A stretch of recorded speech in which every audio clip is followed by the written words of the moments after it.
Hello everyone and welcome back to another Star Wars action figure review. Continuing our look at some Black Series 6-inch figures, we are taking a look at another highly anticipated release today, and that is of course none other than the Dark Lord of the Sith himself, Darth Tyrannus, aka Count Dooku.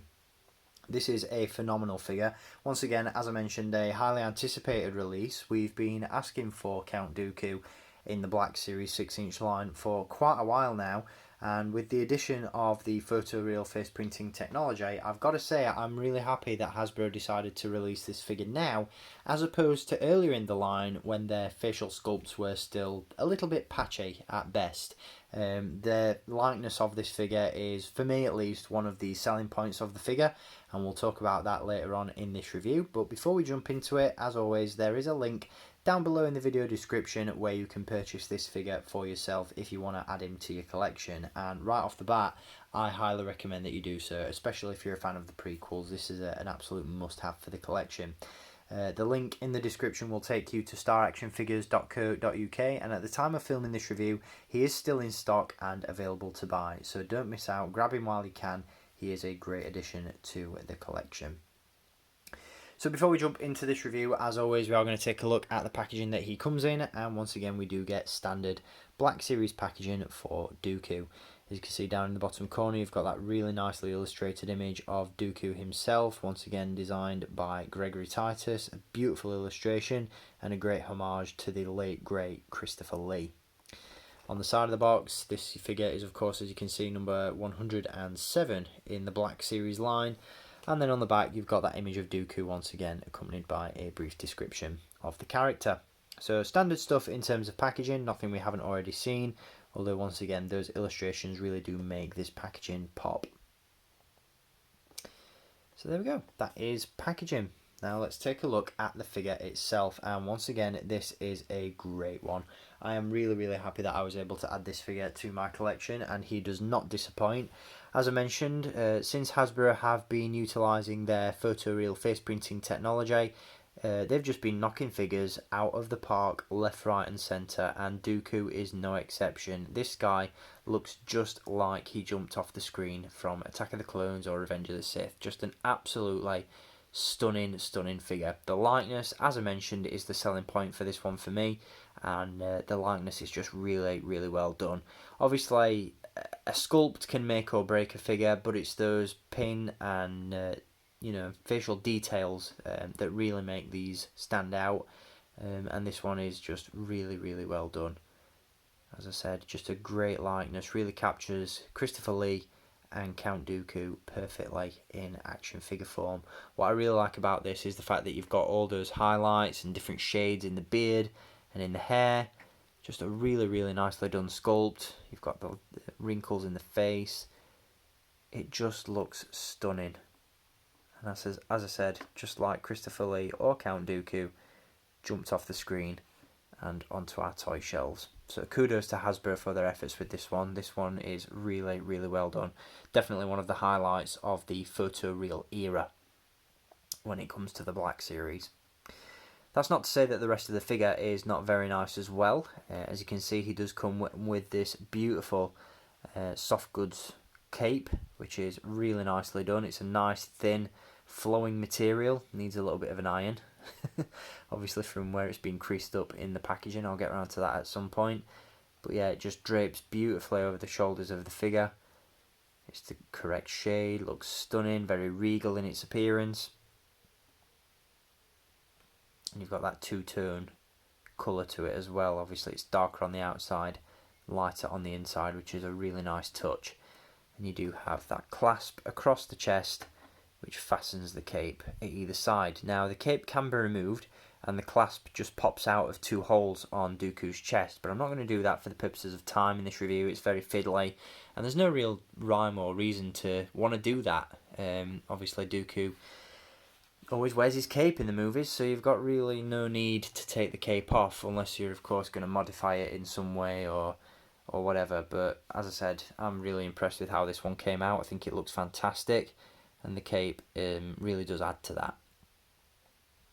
The rest of the figure is really well done as well. Articulation is top notch, and the accessories, we'll get to those in a moment, because There's a lot to be said there. So yeah, we'll touch base on articulation first. So obviously, being a more recent release, articulation is a vast improvement to figures that we've seen earlier in the Black Series 6-inch line. In the head, you've got a ball joint at the neck and in the bottom of the neck. So not only is the head itself ball jointed, but the neck post is ball jointed as well. So you get a really nice fluid range of movement there in the head, which is awesome.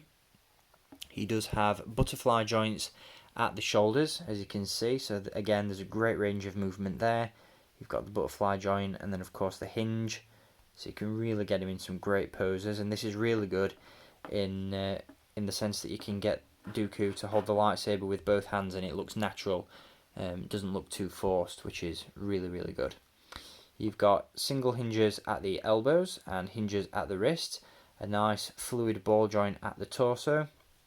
Ball hinges at the hips, swivels at the upper thigh, a single joint in the knee, although it's a nice fluid joint as you can see, and then you've got that standard hinge and rocker at the ankle. So great articulation.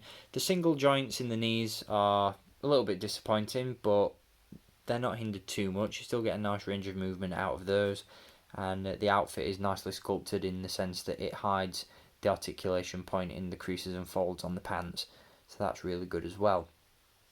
On the belt, as you can see, you do have a plug for the lightsaber hilt. The blade is of course removable, and then the hilt can just be plugged into there, which is really cool. And again, the cape just looks fantastic.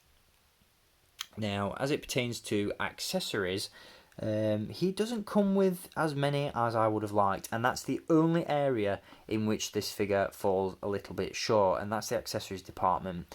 Obviously, he does come with his standard lightsaber, which is beautifully done, really nicely painted, really nicely sculpted.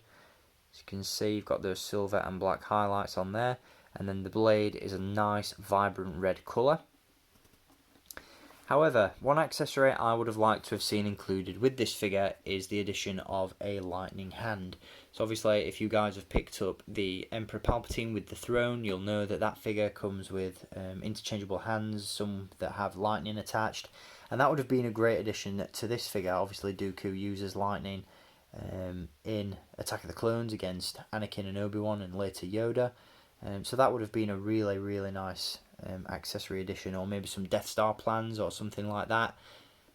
That would have been a nice addition, but instead the only other accessory we get other than the lightsaber is an alternate lightsaber blade, which is this, I want to say monstrosity, but I appreciate Hasbro's efforts here. They've tried something different. It just falls a little bit short for me and it doesn't quite work. No one asked for this, so I'm not really entirely sure why Hasbro decided to include it. But basically what it is, it's a lightsaber blade that's meant to look like it's in motion, so it's meant to look like it's, you know, swooshing through the air. So you've got this like gradient in the plastic, which, you know, don't get me wrong, it's an appreciated effort. It's a nice sample of something a little bit different. It's a nice technique, but for me it just doesn't quite work. It looks a little bit weird. When you swap out the lightsaber blade on the hilt, and I'm still dead scared of breaking those pegs, it just looks a little bit odd. As you can see, it looks more like an icicle or an ice pop as opposed to a lightsaber that's being swung through the air. Again, I appreciate the effort. I like that this is something different. It's not something we've seen with any other figures. But I would have just much more preferred a lightning hand or some Death Star plans, or just something that Dooku uses in the movie that's more of a prop or an additional accessory, as opposed to this, which, I don't know, just falls short in my opinion. I mean, I've set it up now and looking at it through the camera, it doesn't look too bad, but I can honestly say I don't think I'll be displaying this figure with this alternate blade. I much prefer it with the standard one, and again, other accessories would have been far more welcomed, at least in my opinion.